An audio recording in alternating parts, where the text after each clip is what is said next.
We're talking about real issues, and real issues that will end your business in 5 minutes by someone clicking on the wrong thing. Do people get it now? Just imagine you blocked everything by default. This ransomware wouldn't be able to run. The funny thing is, I didn't realize how hard it was to make endpoint security because I never would have started if I'd known how hard it was. They went from every week another incident of a bot sending out emails to pop-ups on the machine to zero. Nothing. Who says tech can't be human?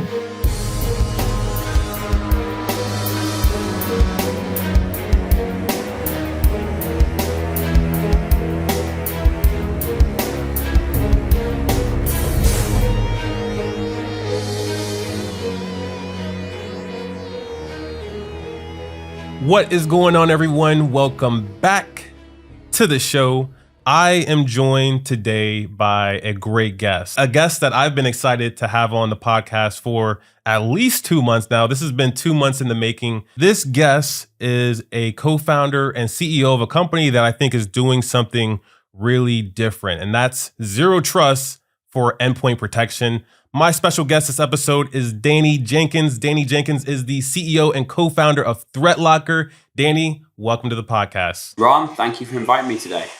Yes, I am so excited for this episode, and I'm excited because you had a really awesome hero's journey. A lot of people will say a founder's journey, but I look at your journey as a hero's journey because we spoke about kind of your introduction into starting ThreatLocker. It came from an existing problem that you had that started many years ago, and it was around email security and phishing. So take us down a walk down memory lane. What was, your origin into cybersecurity and email security, and how did that start to evolve and change the way that you thought about things? So I left school really young, 15 years old, and I didn't graduate and I didn't go to college, and I wanted to work in IT. And I knew a little bit about computers. I'd write batch files in Windows 3.1.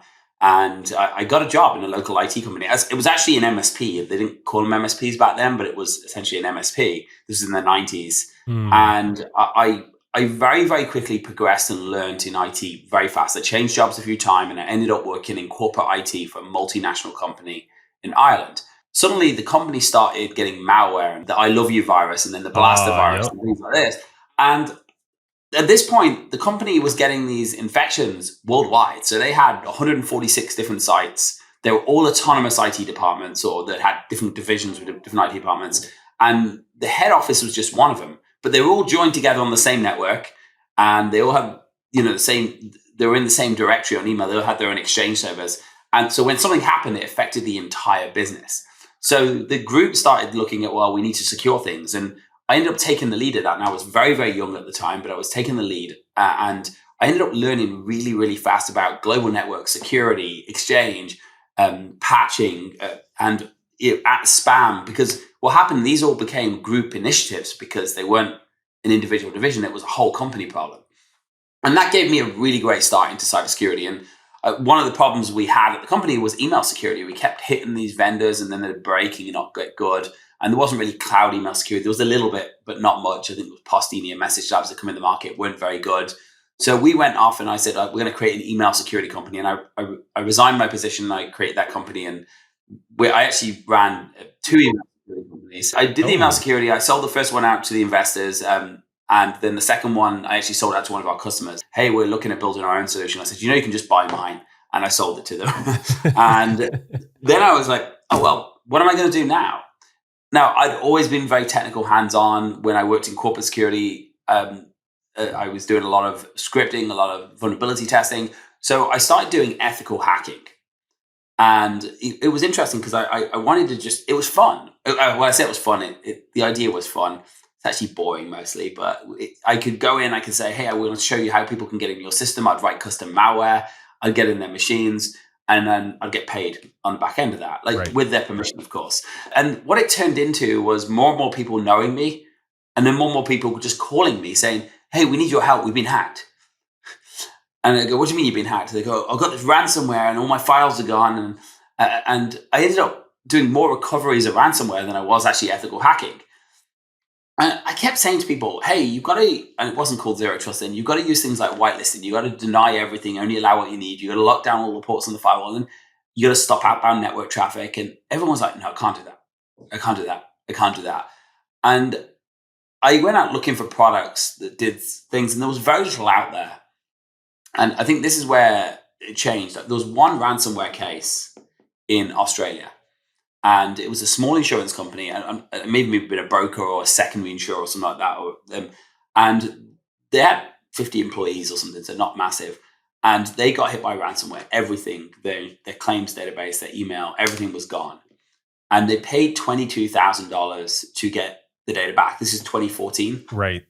2015 maybe. Early days of ransomware. Early days. So 22,000 was pretty big back then. So they paid all this money to get the data back, and it didn't work. And so they called me in, this MSP called me up and said, can you help with the recovery? And I said, well, I can try. So I got on, we started looking at backups. They were gone. Exchange server gone. Database is gone. So we start getting into low-level disk recovery, rebuilding email from OSTs, everything you can possibly imagine to get this company back up and running. And about a week into the recovery, the CEO called me, and he was like, what's happening? Are we going to get this up? And he started crying on the phone to me. No, I'm British. British people don't cry, so I have no idea what to do here. Like, if you cry in Britain, you got to leave. Right. So especially people like, so I'm like, okay. But it really kind of struck a nerve. It's like, how did a 60-year-old man get bored to tears because someone decided to download a free piece of software? And it was so stupid, the action from the user and the reaction and the damage it caused to the business. And I was like, we got to create a product to solve this. And that's where the idea of ThreatLocker came from. It's like, we've got to make this product happen. I love that story. And it really describes the pain that someone could have. Like, I know that if I was the CEO, let alone the CISO of an organization, and we got hit with ransomware, I'm going to have anxiety. I'm going to be up all night. I'm going to be worried about my team and like, can they solve this problem? But also worried about my job and my, the livelihood for my family. But they didn't go out of business. But as far as he was concerned, his entire life's work was gone. Right. I bet. And, 2014, there's not a lot of backups, like, especially when you think about like cloud backups, like not a lot of organizations were adopting that back at that time. And I like the story because it's almost like the straw that broke the camel's back. Like, you had the pain, the customer had the pain, and now it was time to do something about it. You could have started another email security company, right? Because maybe that piece of malware came in through email. But what made you start Endpoint Protection versus another email security company? So the worst job in the world is running an email security company. There isn't a single day that goes by that doesn't involve both complaints that we block too much and complaints we didn't block enough.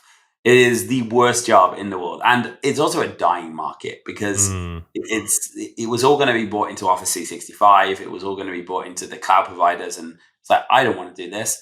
I never want to do it again. And the funny thing is, I didn't realize how hard it was to make endpoint security because I never would have started if I'd known how hard it was to even write the code, get the drivers, get the service, all of the problems, if I think about the blue screens of death we saw in the early days, I never would have done it. Yeah. So you started ThreatLocker in 2015, right? But it was in 2017 we started ThreatLocker, but we were working on it for like 2 years beforehand. And it was 2017 we eventually picked a name and incorporated. And honestly, I was still doing ransomware recoveries and other stuff alongside this because this was not an easy project. And it was 2017 we eventually settled on a name, so we want to get more serious about making this work.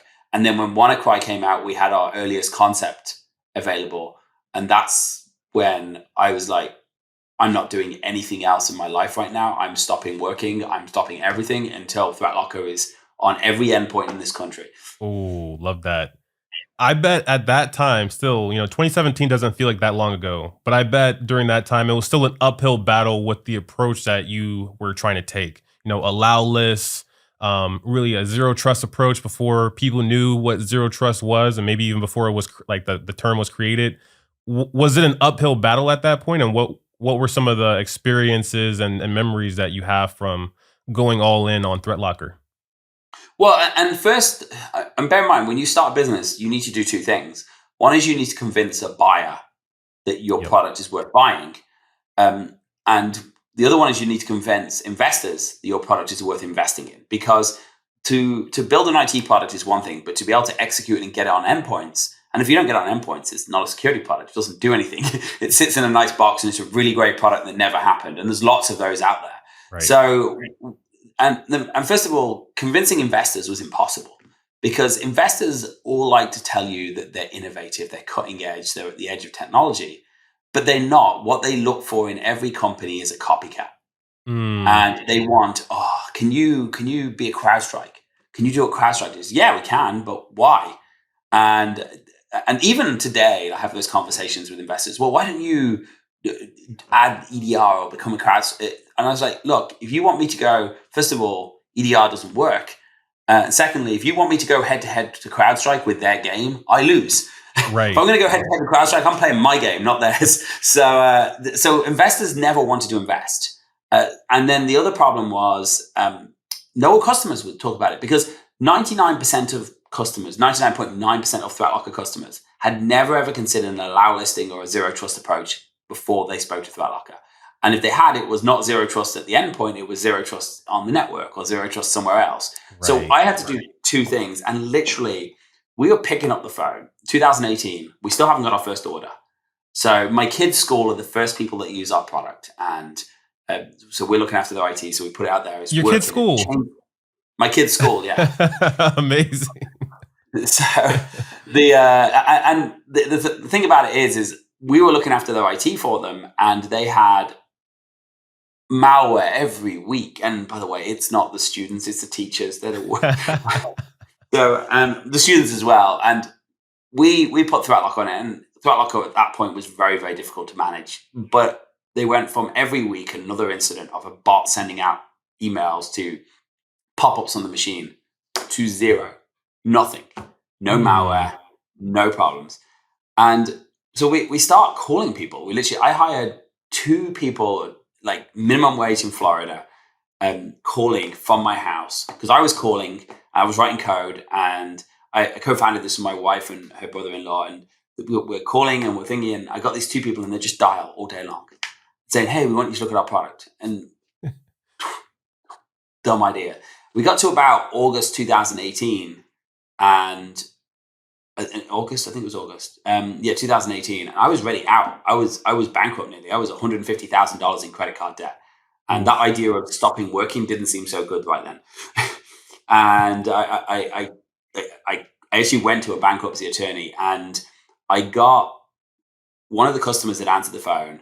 They did a demo, and they signed an order. $5,000. And $5,000 is a pretty small order by all scale of things nowadays for annual revenue. It saved us from going bankrupt. And immediately after we got that order, we got our first investors.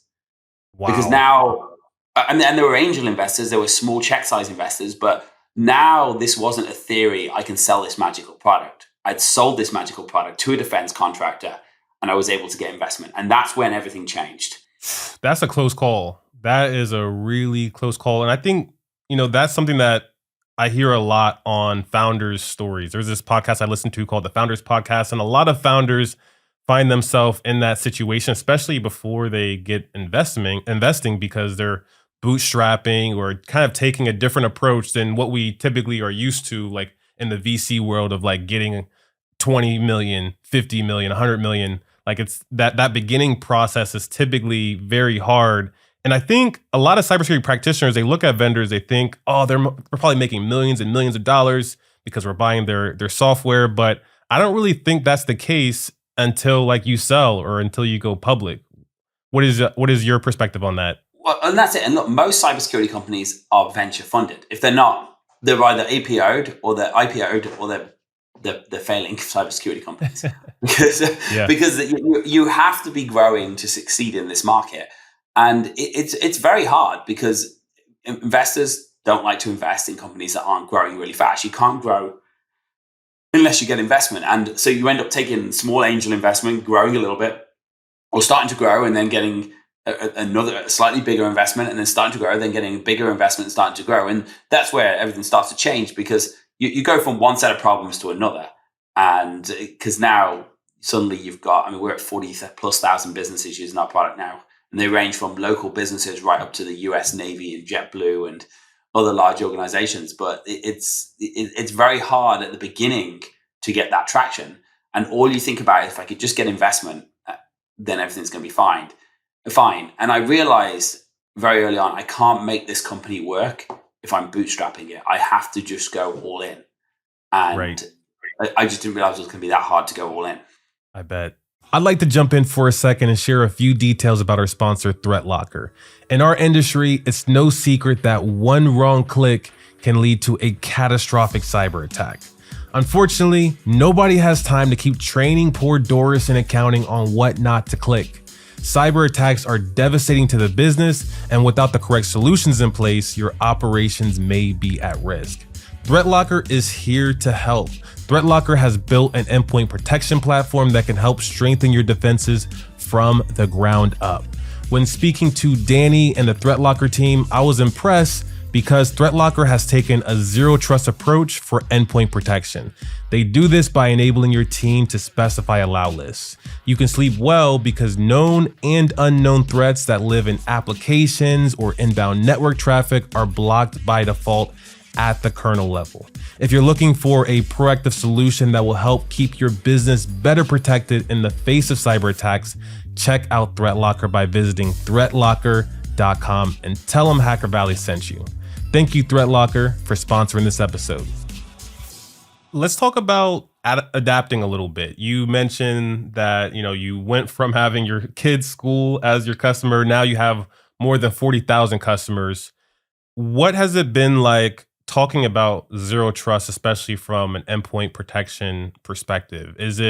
Do people get it now, or is there still that misconception, or maybe just lack of awareness and education on zero trust? So the problem is, zero trust is a way of thinking. So when you're talking to people, they often say, well, I have zero trust. And they're talking about, hey, they've got something on their file, got some other product that's doing a ZTNA or and they're not really thinking it. But that's not what zero trust is. Zero trust is a way of thinking about security that starts off with hey, this is denied, and then I'm going to allow by exception. And we're talking about whether it's a program, whether it's network traffic, whether it's what a program can do, whether it's what can access files, who can access files. So it's a way of thinking. So what we're doing is we're creating a tool set. And the tool set's idea is to make that way of thinking viable in the endpoint, on the on the servers for applications. And what we have to do is still today, most of our marketing is not about buy ThreatLocker, we're the best. This is how malware works. This is how threats work. This is how vulnerabilities get exploited. And we give examples and we say, but just imagine you blocked everything by default. This ransomware wouldn't be able to run. Just imagine that, one of the incidents that helped ThreatLocker was the Kaseya. I say helped, it kind of hurt us as well in a little bit. But in 2021, when the Kaseya vulnerability happened and ransomware was pushed out to thousands of businesses, it was a very easy example to show this is what we stop. So it allowed us to. Now the problem was we got such tailwinds from that, we almost crashed into a wall too, because we went from calling people saying, "Hey, can you look at ThreatLocker?" And it was a brief period of time to begging people not to install because our servers were going to go down because we'd had that many agents deployed in a weekend. So you had some other stories as well. Like we just talked about Kaseya. What about 3CX? What was the story behind there, and how did ThreatLocker step in and help out on that vulnerability? So I think as computers become more and more vital, and we trust our computer, or we use our computer for more and more, we run more software on that machine. And when you run software on your computer, all of that software can see all of your data. But you make decisions to trust software. So SolarWinds, Orion, 3CX, these are good examples. You say, I trust this software. You go through the proper due diligence and you make sure they have a SOC 2, type 2, they've got good security controls in place. And then you say, okay, I'm going to write you a check to use your software. Right. Now, the problem is when you install that software, if something happens to that software, if there's either a vulnerability or a backdoor in it, so such as in SolarWinds, Orion, and 3CX, then that software can now consume all of your files. It can take your files, it can upload them to the internet, it can reach out to PowerShell, it can do anything on your machine that you can do as a user. And with 3CX, that was an allowed application. So when we think about zero trust, the first step is block untrusted software. But this wasn't untrusted, it was trusted software. But then the second step is, well, don't trust anything even when you need it. Only give it exactly what it needs. So 3CX needs access to your voice. It needs access to your camera, but it doesn't need access to all your network shares. It doesn't need to be able to talk to PowerShell. It doesn't need to be able to go out to the internet except to the 3CX website or whatever your VoIP provider is. And by using ring fencing and ThreatLocker, we're able to foil a number of attacks using the 3CX. Well, it was malware that was pushed out, really. What exactly is ring fencing? So ring fencing is the idea that I've got to accept that I've got to trust certain applications on my machine, such as I'm on this machine, I'm using a webcam, and I'm not sure who it's made by, but probably Logitech or someone. And I have to accept that there's software running to support that webcam. Now, that software may be made in China or made in Taiwan or made in any country in the world. We don't know what their security posture is like. We don't know anything about them. And we really don't have a choice. It came with the laptop. I have to use it. So what ring fencing does is it takes every application you're running and it basically builds a perimeter around it to say, what does this application need to do in your environment? Does it need to see your files? And in 95% of cases, if not 99% of cases, the answer is no, it doesn't need to see my files. Does it need to call out to PowerShell? Again, no. Does it need to go out to the internet? Sometimes certain sites.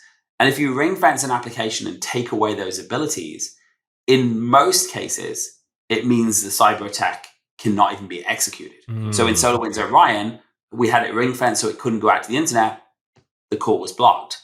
In the case of 3CX, it was ring fenced so it couldn't see your files, it couldn't see your data. So while it was able to run, it wasn't able to do any damage to your machine, any significant damage to your machine. So it just limits the damage you can do by saying, okay, I accept I'm adding this risk into my environment, but I'm not allowing it to do more than it needs to. Yeah, it reminds me of using your mobile phone, like you're mentioning, and getting that pop-up that says, do you want to give this app access to your files? Do you want to give it access to your webcam? I'm surprised that we're just now seeing this in operating systems, like on our laptops and desktops. But it sounds like ThreatLocker kind of brings in that approach even before the operating system had those features built in. Is that right? Yeah, and there's very limited features in Windows even today. Mac has a few more on them, but where those features do exist, they tend to be like, hey, I can stop it accessing your camera and not your files. And the files are the really important. If someone wants to take a picture of me, they're really lonely. But the files, the data, that's the stuff that you should be absolutely terrified of. And that's where your financials, your data, your customer files are on your computer. And we see this all the time. So ring fencing not only stops attacks being launched, but it stops them being effective. Period. I want to educate the world on a question, and that is, what is zero trust?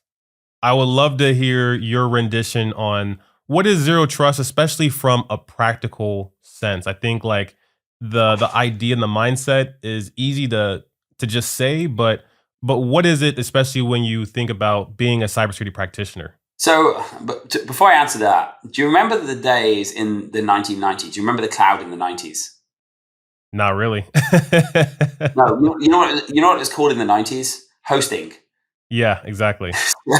So you would have your email hosted with your ISP or with Hotmail or with someone else. And then today it's called the cloud. So Office 365 isn't hosted email, it's the cloud. And the reason I bring that up is because zero trust is the latest word for least privilege. That's what it means. It means only grant access, and there's a very clear definition. I can remember them. It's like only grant access to no services, node, or users where access is required to perform the function or job of the object.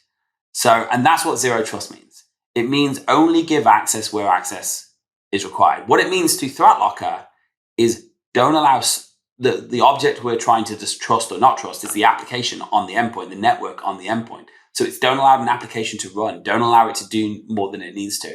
And that application might very well include ransomware, because ransomware is just an application. So when you say, well, I've got a product for zero trust, the question is where in your business are you implementing zero trust? Because zero trust, you could say I've implemented zero trust simply by going into all of your file systems and saying I only give users access to the files they need. But that's not zero trust across the board. That's one part of zero trust. And that's what it means. It means least privilege. It's the cloud word to hosting.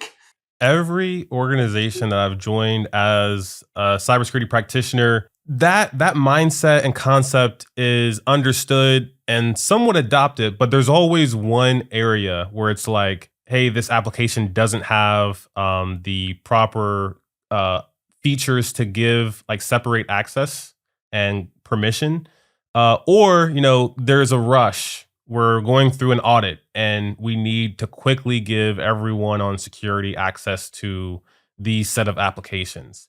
It seems like the principle and mindset is easy to follow, but there's always one thing that gets in the way that could cause that catastrophic event, like receiving ransomware.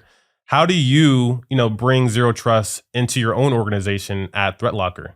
Well, so obviously, and there's multiple parts. So we as a company operate purely on least privilege. And I actually, I won't say who, but I heard a CEO of a company recently referring to their business as a completely open book. Everyone knows everything in the company. I was like, look, we have to engage in giving people access to information that they need. And we have to engage in giving people in the company access to information that we need them to so they can row in the same direction. But we as a company, we say, what do you need access to? Do you need access to this customer's data? Do you need access to finance? Do you need to see the invoices for this customer? If the answer is yes, then we give you access to it. Now, we pretty much only use our own software in-house, so everything's built into our platform. We use obviously Windows, Office, Zoom, but we don't use a third-party CRM. We don't use a third-party invoicing system. We use all our own. So it's very easy for homegrown CRM. Yes. Homegrown CRM. Nice. And if you grow as fast as us, you'll understand why, because you need to see data is your best friend. Mm-hmm. So understanding what employees are doing, who's performing, getting that data is really important. And my idea of solving a problem is coding. So we're able to implement access only where required, and then we can add extra controls on that. So let's say support, they have read access to customers' account when they come into support. But if they access more than so many, it gets logged, it gets reviewed, the customer can see those logs. But if they access 100 customers in a day, that's outside of their need to do business. So we shut them off.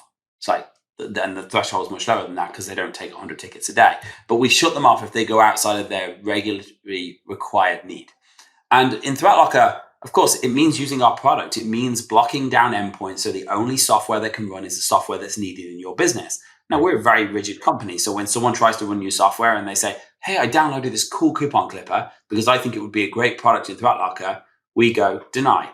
So tell me why you can't do your job without it. Now, other companies take a more liberal approach. They say, okay, we're going to allow things. We're going to approve things that are not malware. We're going to approve things that seem to have a relevant business need. And we're going to block everything else. But it means realistically only doing what you need to do, whether it's at the network, whether it's at the endpoint. The endpoint's where you're going to get your ransomware from. Your endpoint's your servers. If you don't implement zero trust when it comes to application control, stopping malware, eventually you open malware. Right. Well, someone does. Exactly. I 100% agree.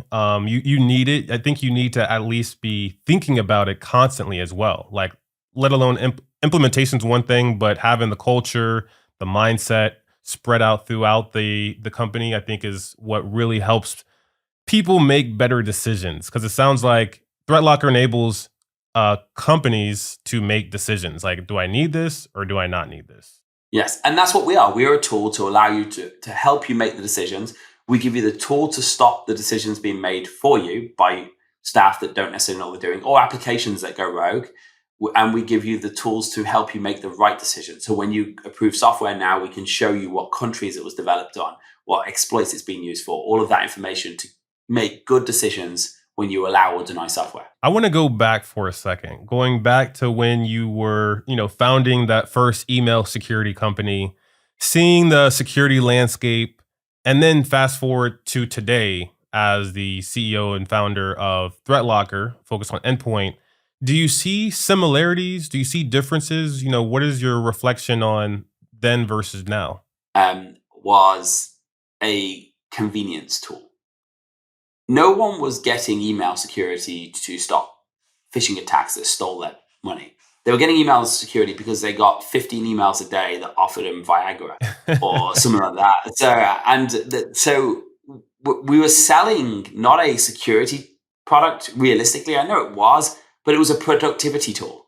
And so when we think about, and even malware back then, it was the most notorious malware in the world. This is what the newspaper said in 2000 when the Love Bug came out. Most notorious malware in the world infects 1/3 of world's business computers. And you know what the malware did? It said, "I love you." That was the most notorious malware in the world. Devastating. Yeah.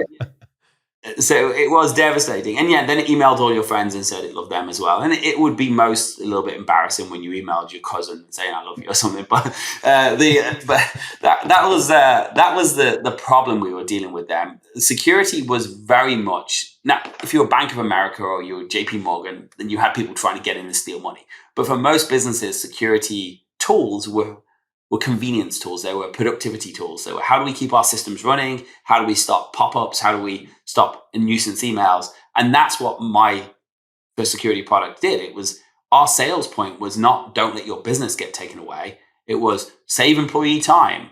Spam represents this many emails in the inbox. Now we're talking about real issues, man. Real issues that will end your business in 5 minutes by someone clicking on the wrong thing. Wow. You know, a lot of our audience work in cybersecurity. I would say about 45 to 50% work in senior leadership. They're architects, they're directors, CISOs, and then the other half are cybersecurity practitioners, the individual contributors that are, being hands-on. For anyone that's listening to this episode right now that wants to be just a little bit more secure, maybe apply zero trust, what would be your one piece of advice to them? So I think, first of all, of course, other than get a demo with ThreatLocker, I think, first of all, do something. Don't plan, don't strategize. Whether it's, hey, I'm going to deploy ThreatLocker and I'm going to start learning in the next week, I'm going to secure something. Or whether it's, I'm going to go on my servers and shut down outbound internet traffic. Do something. Because I find and this is not just a security problem. This is a business problem in general. So many people get in their own way. And when you overthink something and you say, I've got such a big project, I can't do anything, then you achieve nothing. Look at your biggest weakness. And of course, your weaknesses are your endpoint. People can run software, but it could be that you've got port 3389 open, which would be really bad. But it could be other thing. But look at your biggest weakness and say, I'm going to solve that problem today. I'm going to solve it right now. I'm not going to have a meeting about it. I'm not going to have a discussion about it. I'm just going to do something and solve it. And that's what you need to do if you work in security, because you can never be 100% secure. But you can make very small steps once a week to make yourself more secure. And before you know it, you're more secure than most people. If you do nothing, which is what most people do, you're less secure and you are the victim. Powerful. Do and execute and just keep on going until you get to the result that you want to land on, or, at least make some progress. I think that's what it's all about. Danny, thank you so much for taking some time out of your busy day to jump on the mics with me and talk about ThreatLocker and Zero Trust, and also an epic hero founder's journey.